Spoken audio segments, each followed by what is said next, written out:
E nesta terça-feira, Silvinei Vasques, ex-diretor da Polícia Rodoviária Federal, prestou depoimento na CPMI do 8 de janeiro.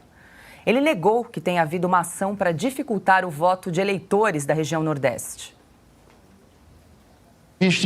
Não existe até o presente qualquer registro, uma investigação da Polícia Rodoviária Federal, inclusive também sendo investigado pelo MPF e pela Polícia Federal, o registro de qualquer cidadão brasileiro, apenas um, que deixou de votar no dia 30 pelo um trabalho de fiscalização da Polícia Rodoviária Federal.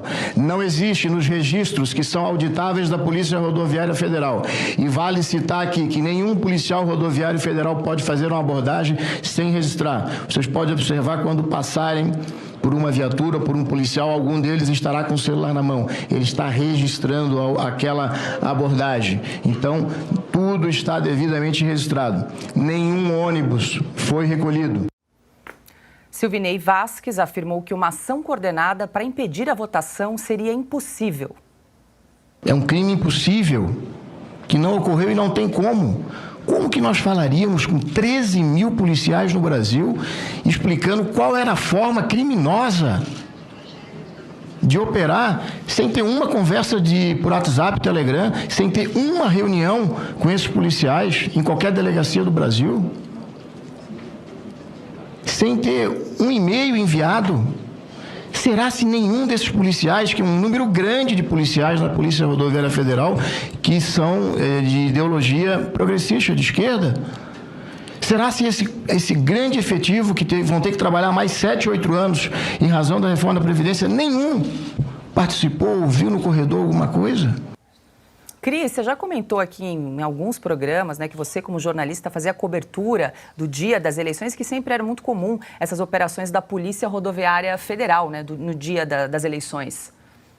Sim, como jornalista, além de ter trabalhado muitas vezes aqui no Paraná, cobrindo eleições, eu trabalhei no Rio de Janeiro, na região do Norte Fluminense, região de Campos. Trabalhei no Maranhão, tanto em São Luís, quanto cobrindo a área do Piauí, Teresina. E em todas essas regiões do país, e eu sei que nas outras também, havia blitz de Polícia Rodoviária Federal em dia de eleição, porque o transporte de passageiros pode configurar compra de votos. E isso acontece nos rincões do país, pessoas que moram longe e são convencidas por partido A, partido B, político A, político B, a ir votar mediante um transporte gratuito, e às vezes alguns outros brindes, né? Camiseta, boné, cesta básica, e isso tudo configura compra de voto. Por isso que tem blitz, sempre teve e vai continuar tendo.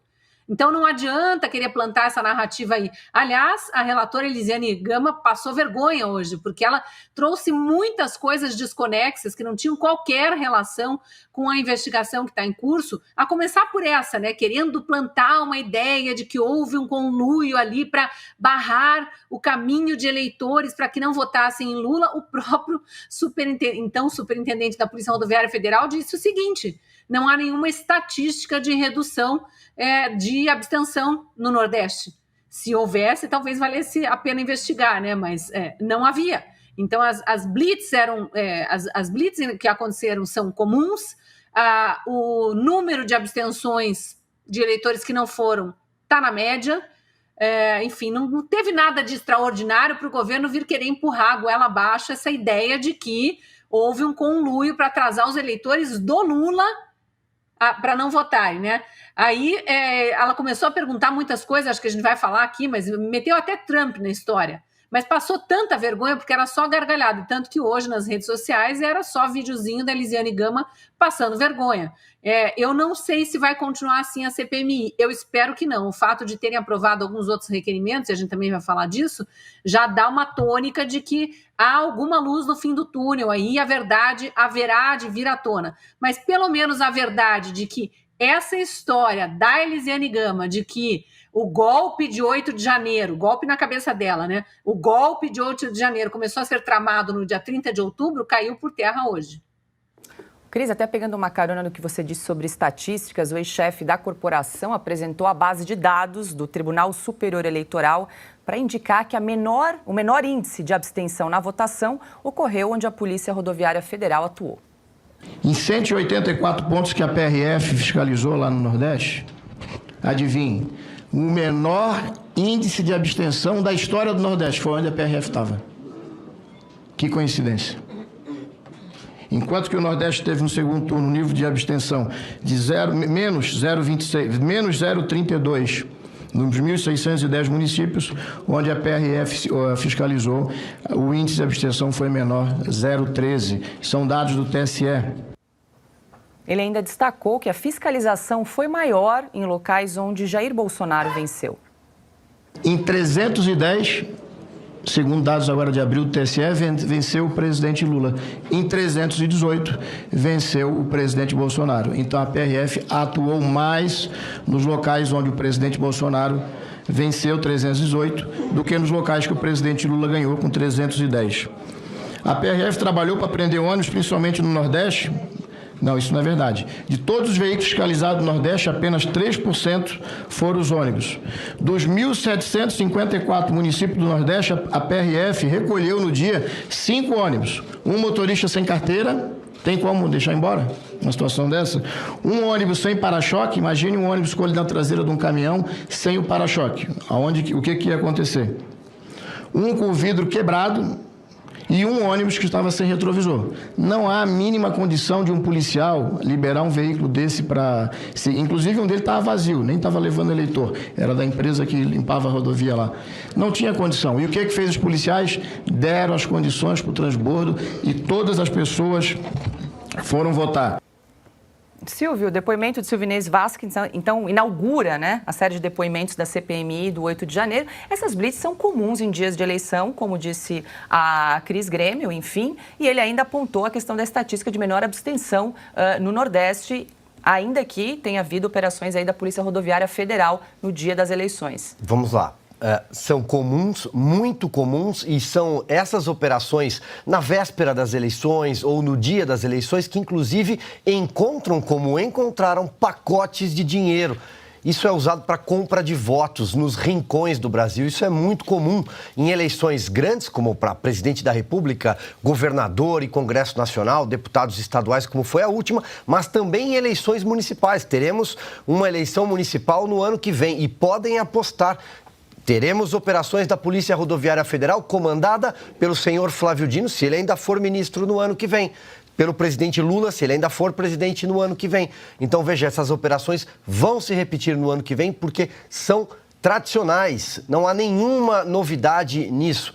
Paula, essa sessão da CPMI, o primeiro convocado, o ex-diretor da Polícia Rodoviária Federal, ela foi uma mistura de momentos de comédia, de programa de auditório e até daquelas confusões em vara de família, quando se trata de litígio, tudo menos uma comissão séria, parlamentar, de inquérito destinada a jogar luz num fato, numa data, um 8 de janeiro, que marcou o ano e marca o início desse governo Lula, e que a essa data é atribuída uma tentativa de um golpe de Estado, sem tropas nem fuzis, mas um golpe de Estado, e que ainda se tenta colocar ali um rótulo de que este golpe tem o DNA bolsonarista. Mas aconteceu de tudo nessa sessão de hoje, menos uma investigação séria, menos o comportamento adequado de parlamentares, deputados e senadores, a começar pela relatora, a senhora Elisiane Gama, que agiu com deboche na maior parte do tempo, perdeu as estribeiras, sim, ao mandar um parlamentar de oposição calar a boca. E olha, digo aqui com absoluta segurança, ela não tem nenhuma condição de elaborar um parecer, um relatório. E antes que surja uma acusação, como ela mesmo se vitimiza, machismo, misoginia, não. É porque ela tinha um calhamaço de papel à mão, ela leu pergunta por pergunta, ela foi mal brifada. Os assessores dela são muito ruins. Havia, inclusive, fake news ali. Ela perguntou, por que o senhor extinguiu a diretoria de direitos humanos da Polícia Rodoviária? Ele respondeu, não, eu recriei. Ela quis saber o currículo dele numa pegadinha, como se ele não fosse preparado. Ele tem quatro graduações e 7 pós-graduação, entre elas mestrado, entre outros cursos, condecorações da polícia, cursos no exterior. Depois, ela disse, não, mas as ordens de serviço da Polícia Rodoviária está aqui, são sigilosas. Ele disse, me diga uma que seja sigilosa, me dê um número, porque não há nada sigiloso.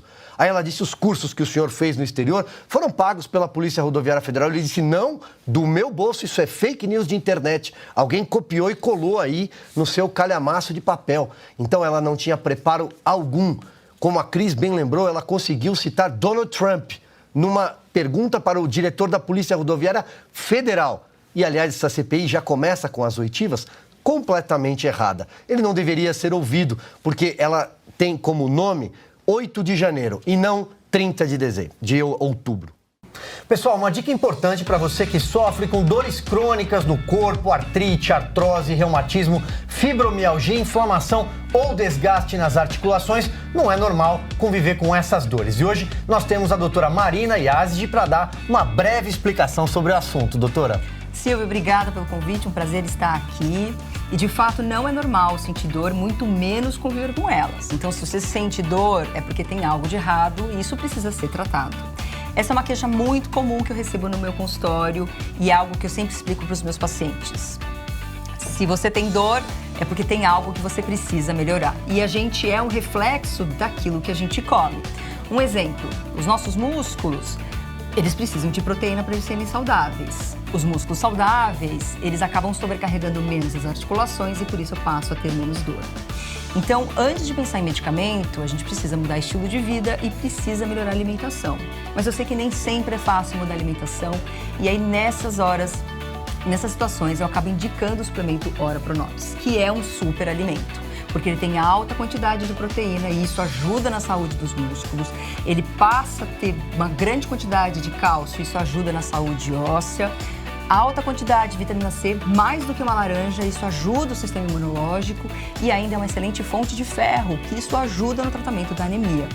E além disso, a gente tem alguns compostos na Ora Pronobis que ajudam no processo da inflamação e isso atenua as dores crônicas. Então, além disso, a gente ainda tem melhora, alguns estudos mostram melhora na pressão arterial, no colesterol e também no controle do açúcar do sangue. Muito obrigado, doutora. Bom, agora a Renata tem uma promoção. Isso aí, você que está nos acompanhando hoje, 70% de desconto garantidos. E além disso, um colágeno tipo 2 que vai atuar diretamente nas suas articulações, ajudando também com as dores. Aproveita. É isso, pessoal. 0800 291 1010.